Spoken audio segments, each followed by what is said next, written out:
जय जिनेन्द्र। मेरे इस जैन सोल यह जैन दर्शन के वैज्ञानिक वाहिनी को लाइक करें, शेयर करें, सब्सक्राइब करें और बेल आइकॉन दबाएं। और आप हमें हमारे वीडियो के नीचे दिए गए पेज पर भी फॉलो कर सकते हैं। जय जिनेन्द्र। आज भक्तामृत स्तोत्र के 9वें श्लोक का हम विवेचन करेंगे। यह श्लोक इस प्रकार है, जिस तरह से मैं उसका उच्चारण कर रहा हूँ उसकी ओर आपको ध्यान देना है, जिससे उच्चारण शुद्धि होगी और शुद्धि का प्रभाव गायन के या स्तोत्र के प्रभाव से संबंधित है। अगर शुद्धि पूर्ण है तो श्लोक का प्रभाव भी उत्तम होगा। इसलिए शुद्ध उच्चारण की ओर ध्यान देना आवश्यक है। आस्तां तव स्तव नमस्त समस्त दोषम त्वत्संकथापि जगतां दुरितानि हन्ति दूरे सहस्र किरण कुरुते प्रभैव पद्माकरेषु जलजानि विकास भांजी। इस स्तवन के पश्चात अब हम इसके प्रत्येक शब्द का अर्थ समझने का प्रयास करेंगे, क्योंकि शब्दार्थ समझे बिना भावार्थ या अन्य भी जो अन्वयार्थ है वो समझने में कठिनाई होती है, जिससे श्लोक का जो भाव है वह समझ में नहीं आ सकता। और जब तक श्लोक का भावार्थ कम से कम समझ में नहीं आता तब तक स्तवन का प्रभाव मर्यादित रह जाता है। प्रथम शब्द है आस्ताम। इसका अर्थ है ये तो बात ही दूर है। तव अर्थात आपका, स्तवनम अर्थात स्तवन स्तुति कीर्तन, अस्त अर्थात दूर करने वाला मिटाने वाला, समस्त यानी समस्त सकल संपूर्ण सभी, दोष अर्थात पाप दोष पापों का, त्वत् अर्थात आपकी तीर्थंकरों की, संकथा अर्थात सम्यक कथन, सम अर्थात उचित सम्यक और कथा यानी कही जाने वाली वस्तु, अपि अर्थात भी, जगताम अर्थात जगत में, दुरितानि पापों को, दुरित अर्थात पाप, दुरितानि पाप का बहुवचन, पापों को, हंति अर्थात नष्ट करती है, दूरे बात ही क्या, सहस्र किरण अर्थात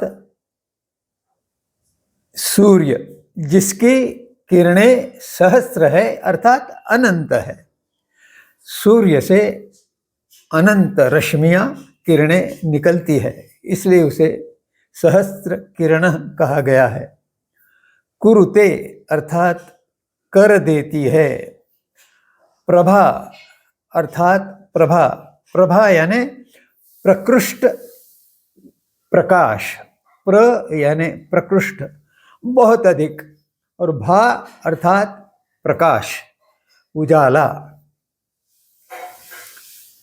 एव ही पद्माकरेषु अर्थात पद्म सरोवरों के, जलजानी अर्थात जल में उत्पन्न, जलज जल में जन्मे, जल में उत्पन्न अर्थात कमल। विकास भांजी अर्थात जो विकास भा प्राप्त करते हैं, जो विकासमान है या विकसित है, ऐसे कमल फूल। इन शब्दों के अर्थ समझने के पश्चात अब हम इस श्लोक का वाच्यार्थ क्या है, अर्थात जो प्राथमिक अर्थ हमने शब्दों के समझे हैं, उसके आधार पर हम क्या शब्दशः अर्थ इसका निकाल सकते हैं। वह अर्थ इस प्रकार है: संपूर्ण दोषों से रहित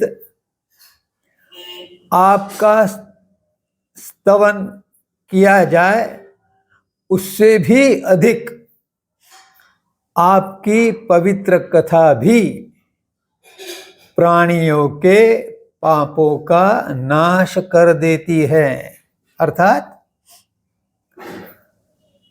आपकी पवित्र कथा कहने से ही सभी पापों का नाश हो जाता है, तो स्तवन से तो और भी अधिक लाभ हो सकता है।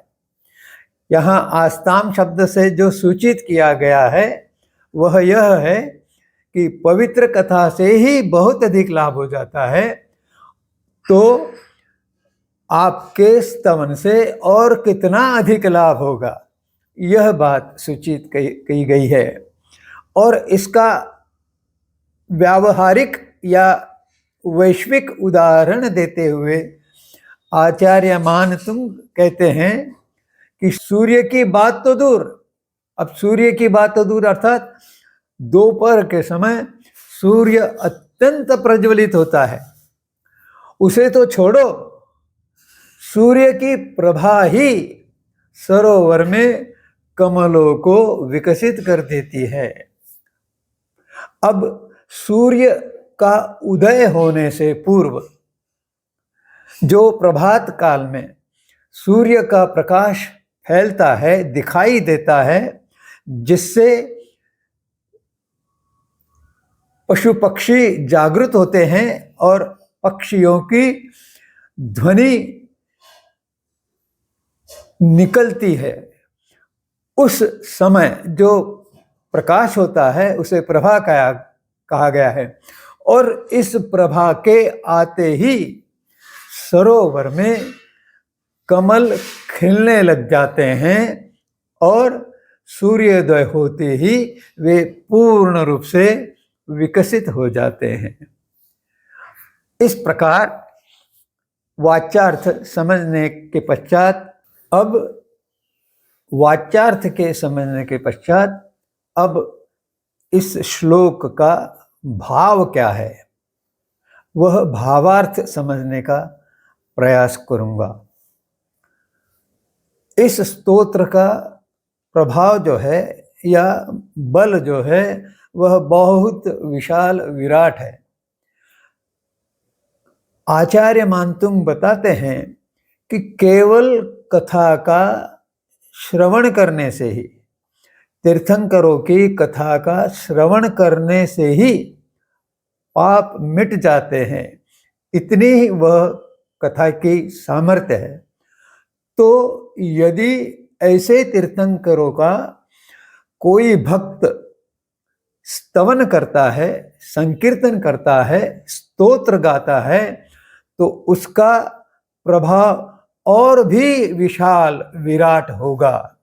और इसके लिए सूर्य की प्रभा से उपमा देते हुए सूर्य के संपूर्ण प्रकाशित रूप की तुलना की गई है।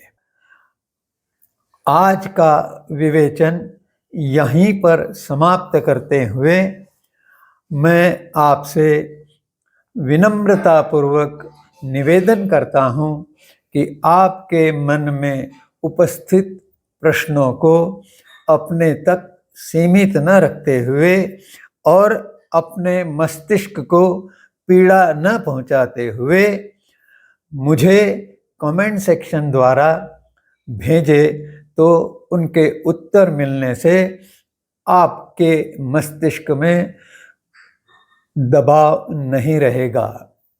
जय जिनेंद्र।